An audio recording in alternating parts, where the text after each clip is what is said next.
В этом видео я расскажу, как переделать компьютерный блок питания в зарядное устройство для автомобильных аккумуляторов 12 вольт и 24 вольта.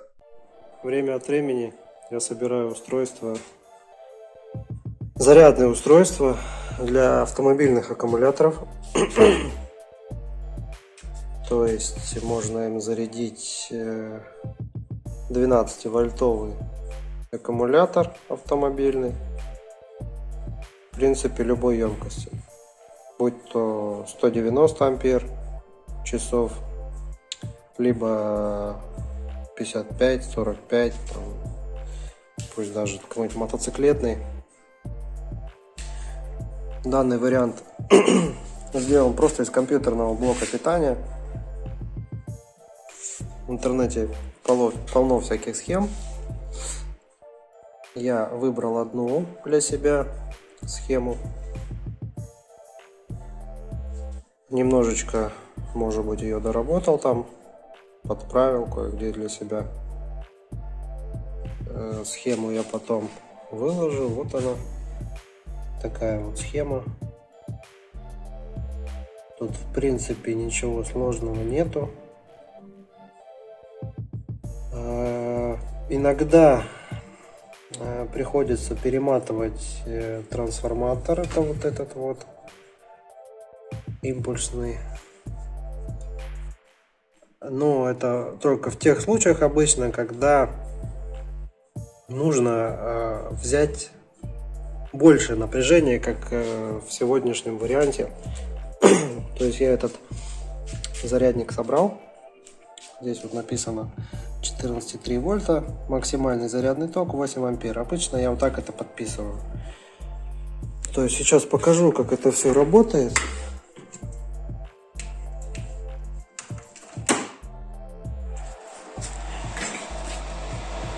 То есть заказывается с Алишки обычный индикатор. Можно выбрать любой индикатор, который будет показывать напряжение и ток. Конечно, погрешность у таких индикаторов большая, есть подстроечные резисторы у самих индикаторов, то есть можно подстроить. Также сзади, так как здесь спереди места было мало, я разместил подстроечный резистор, токоограничивающий сзади. То есть стабильно зарядный выдает 14,3 вольта.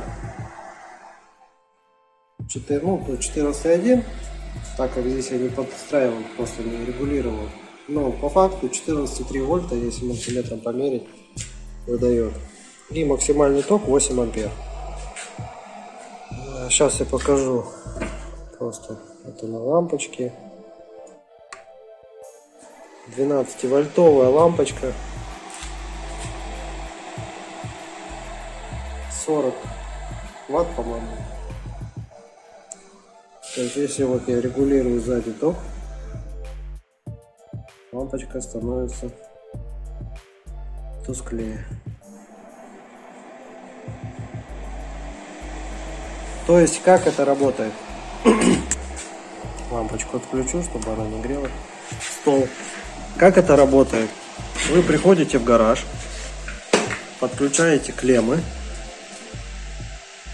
У вас стабильно 14,3-14,2 вольта обычно я выставляю. Это напряжение, которое в принципе выдает генератор на автомобиле. Вы выставляете ток, к примеру, если у вас аккумулятор 60 ампер часов, вам по правильному, как в книге прям пишется, когда вы покупаете аккумулятор, берете 1/10 часть зарядного тока, то есть это 6 ампер часов, и делите ее еще напополам. То есть 3-3,5 ампера зарядный ток в принципе будет нормально. Вы его ставите, даже если вы про него забудете, он у вас не закипит, потому что напряжение зарядное, в принципе такое же, как у вас в машине. Вот, как работает, получается, вы подключили, у вас ток сразу будет, к примеру, там 3,5. Как меня всегда спрашивают, как узнать, что у меня аккумулятор зарядился? Отвечаю. Вы когда подключаете разряженный аккумулятор, к примеру, вы знаете, что он у вас разряженный, вы выставляете ток, у вас будет на индикации показывать там 3,5, к примеру, вы выставили ампера, там 3,5, 4, и напряжение, к примеру, будет 12 там, или 12 там, 3, к примеру, если у вас он сильно прям разрядился, там 12, 12,3, и постепенно это напряжение будет расти. Когда это напряжение дойдет до вот такой вот величины, как сейчас 14, 14,1, там, или 13,8 уже будет, у вас начнет ток снижаться. То есть это будет говорить о том, что аккумулятор зарядился, либо подходит уже к заряду. Если взять, допустим, трансформаторные зарядные, там система немножко по-другому. Там вы регулируете напряжение. Если здесь мы регулируем ток, там регулируется напряжение. То есть вы переключателем, галеткой, переключаете витки обмотки, тем самым вы добавляете просто напряжение. Меня частенько приносили такие зарядники и говорят, вот это сгорел. А люди как хотят? Подключить зарядное, чтобы оно быстро зарядило аккумулятор, сразу накручивают шестерку, там, к примеру, если 6 положений, 6 витков, 6 обмоток у трансформаторного блока зарядного устройства. И хотят, чтобы это все быстро, но не понимают, что сразу дать максимальный ток, получается, максимальное напряжение даете, соответственно, у вас большой ток в трансформаторе, он у вас начинает сильно греться, вот эта обмотка начинает нагреваться, так как вы сразу дали. То есть на трансформатор нам надо постепенно переключать. То есть сначала включили там первое положение, увидели, там ток упал. У трансформаторного тоже есть индикатор тока, видите, он ток упал. Добавляете второе положение. Там ток приподнялся, потом хоп, немножко опустился, потом третье. И вот так постепенно это надо делать вручную. В этом зарядном не надо ничего делать, просто выставляете сами этот ток, и оно само все делает за вас. То есть вы ограничиваете именно ток. Напряжение у вас стабильное, а здесь только ограничивается ток. Теперь, значит, сейчас я его открою. Покажу, как оно выглядит изнутри. И клиент, в общем-то, попросил сделать из этого зарядного,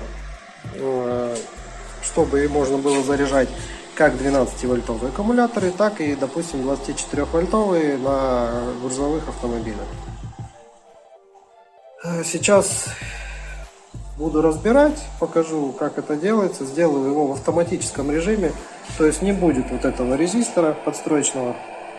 Ограничу ток примерно на 4-5 ампер зарядный. Сделаю просто выключатель, который будет включать либо для 12-вольтового аккумулятора 14,2 вольта, либо для 24-вольтового порядка 28-29 вольт. Примерно 29 вольт для 24-вольтового аккумулятора нужно напряжение. Так, разбираю. Так, вот разобранный блок питания. Так это все выглядит. То есть здесь первичная часть, вторичная часть. Основной трансформатор, трансформатор раскачки, трансформатор дежурного напряжения. Дежурное напряжение необходимо, чтобы запустить управляющую плату. А управляющая плата, соответственно, подает сигнал на трансформатор раскачки. И из трансформатора раскачки уже открываются основные ключи, которые уже начинают генерировать вот этот сигнал, который уже потом идет после трансформатора на диод-шотки и дальше уже на выход, на выпрямление, стабилизацию. Обычно блоки питания берутся с с управляющей микросхемой TL494. У нее есть там куча аналогов, это можно все посмотреть в интернете. Я раньше делал это все на весу, то есть сейчас вот здесь вот стоит вот эта платка управления, это я ее делал сам, ее нарисовал, в Китае распечатали мне на этом заводе, там вот много этих заводов, то есть там можно выбрать. Печатку я посмотрю, постараюсь приложить к этому видео. Значит, с печаткой мне так удобнее. Раньше все это делал на весу, все это, везде эти платы разные, то есть надо было всякие проводочки, все это выглядело, ну, не совсем хорошо. То есть сейчас это все в одном стандарте, я всю вторичку выпаиваю, практически оставляю только дежурное напряжение и все, в принципе. Потом просто впаиваю эту плату, то есть сначала собираю ее, впаиваю, и все, от нее уже только разводку делаю. Вот, сейчас предстоит, значит, сделать переключатель 1224 и зафиксировать ограничение тока в районе 4-5 ампер. То есть вот этот резистор убрать отсюда, подстроечный, вместо него будет просто стоять резистор постоянный, который уже не будет регулировать ток, он будет тоже зафиксирован. Вот. Хотелось бы еще сказать, ограничение тока происходит за счет вот такого шунта. Вот он, этот шунт. Эти шунты, кстати, как раз таки вот стоят вот в этих вот индикаторах. Вот его там видно. Если посмотреть на индикатор, там вот там, где вот разъем, вот там вот. Сейчас просто так вот это, вот там вот он стоит. Эти шунты ставятся, чтобы измерять ток. В мультиметрах они стоят. Манганиновые шунты. То есть, чтобы это все работало, то есть можно взять шунт манганиновый с какого-нибудь старого сгоревшего мультиметра подойдет, либо с индикаторов таких вот сгоревших, может быть, или неиспользуемых. Вот. То есть в схеме, если посмотреть, сейчас, в схеме, вот он стоит, 0,04 Ома, 10 ватт обычно, ну не меньше 10 ватт, ну так как он открытого типа, он там особо сильно не нагревается, так как ток максимальный 8 здесь был, но сейчас станет еще меньше, поэтому он особо греться не должен. Сейчас я буду смотреть, нужно ли будет перематывать сам трансформатор. Как я здесь вижу, по-моему, я его уже перематывал. Да, здесь я его уже перематывал, то есть видно, что где-то термоусадка. Обычно здесь стекловолоконная трубка. Здесь я его уже перематывал. То есть сейчас я буду пробовать поднимать напряжение до 29 вольт, ограничивать ток. Ну и покажу, как это все выглядит потом по факту. В общем-то, пришлось разбирать полностью блок. Ограничить ток получилось где-то 4,6 ампера. Примерно я сделал ток. Но поднять напряжение не удалось. Придется перематывать трансформатор. Я его тут уже когда-то перематывал. Немножко тут подобломался. Но я его перематывал, не рассчитывал на то, что я буду напряжение поднимать именно до 29 вольт. Максимум сейчас с него 18 вольт, но это предельное, то есть должен быть еще запас. То есть ориентировочно как раз вот 18 вольт это максимальное. И 14,3 было рабочее. В принципе, неплохо. Но теперь нужно поднять примерно до 35 вольт. Не помню, сколько здесь витков я мотал обмотки.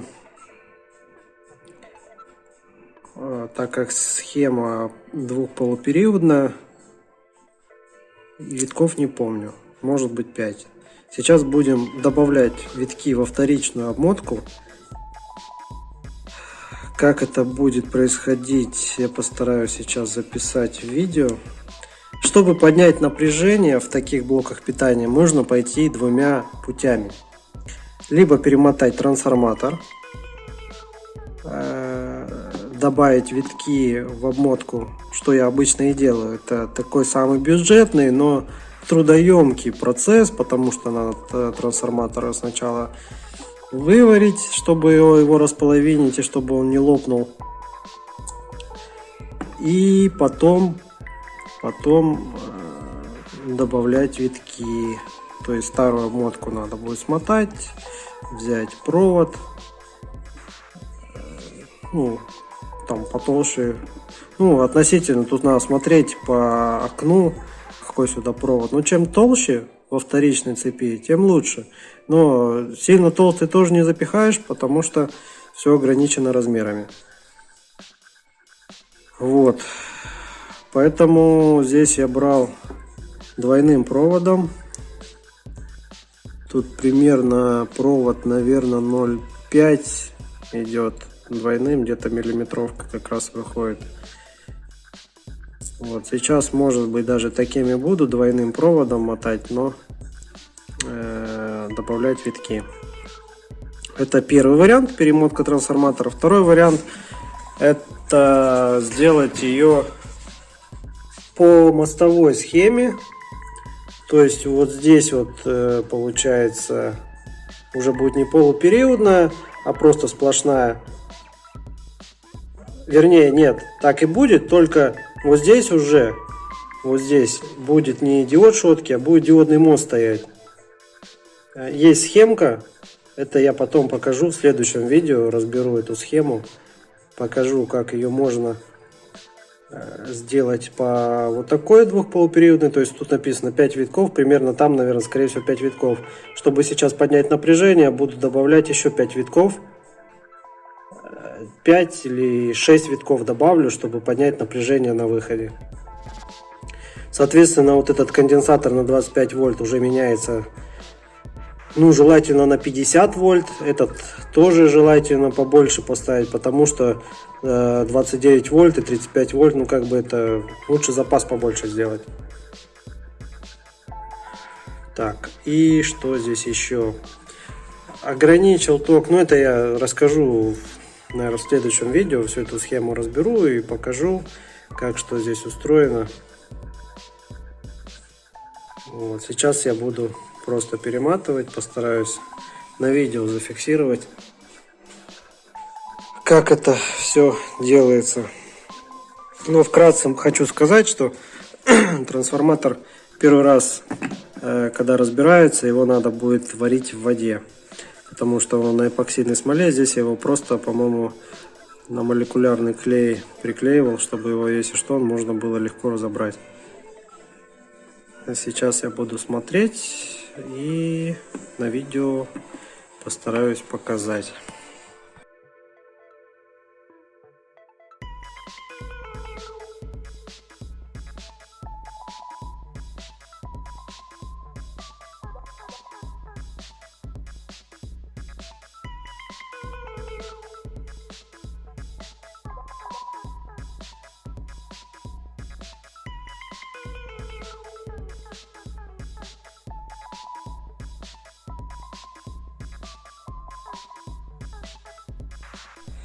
Закончил я собирать зарядное устройство, которое может заряжать как аккумулятор легкового автомобиля, также может заряжать аккумуляторы для грузовика. Если переключить тумблер 28,6 вольт, то есть 28,8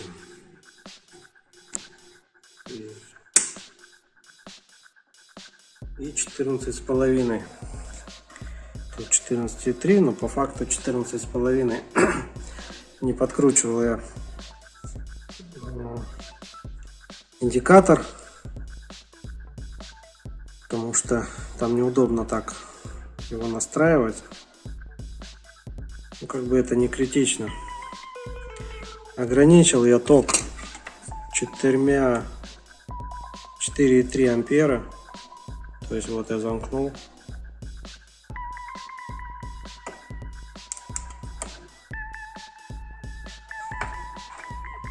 То есть зарядная не боится короткого замыкания, срабатывает ограничение отсечка, но переполюсовки оно боится. В качестве небольшой защиты я ставлю по выходу предохранитель. Ну, можно заморочиться, там на релюшках сделать защиту от переполюсовки. Это я буду объяснять в следующем видео, где я буду показывать уже на схеме, как все это устроено. Трансформатор перемотал, пришлось его перематывать здесь. И вот также я покажу в отдельном видео, как это все перематывается. В следующем видео я расскажу все детально на схеме, покажу, как все устроено, как что меняется, как настраивается схема. Все это буду разбирать детально на схеме, показывать и объяснять. Ставьте лайки, подписывайтесь на канал.